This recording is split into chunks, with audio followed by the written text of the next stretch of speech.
Gisangpot sa aksidente ang pagresponde unta sa kabumbiruhan sa Madre Dios Fire Station sa sunog nga miulbo sa sitio Circulo Ticad, Bantayan Island, Cebu, alas 6 kagabi.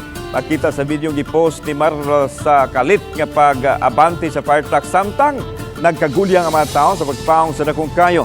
Nadasbagan yun o gitabang ang 15 ka mga tao nga mga nangangol samtang usa ka 62 anyos nga mulupyo sa dapit ang nakalas.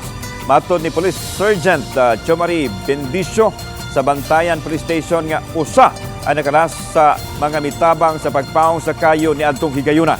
Samtang daling gidalas Bantayan District Hospital ang mga nangangol. Usa kanila gidali sa pagdala sa Vicente Soto Memorial Medical Center.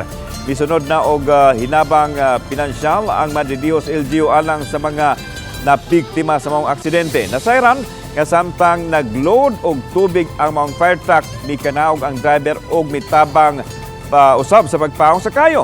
Samtang gibutyag ni FO3 Arcelit Hilito sa Bantayan Fire Station nga nasa 5 ka balay ang naugdaw sa mga sunog nga padayon pang gisusi usab ang hinungdan nini. Gisa kini sa third alarm ong hingpit nga napaong pasado alas 9 na sa gabi. According sa driver, sir, nag-under kitang fire truck, sir. Okay. Nag-handbrake ang call, sir. Ang scanner. Tapos, maulagi, sir, kalit yung dagan. Tungkol sa kadagan sa tao, na manayon, nasmagan, sir.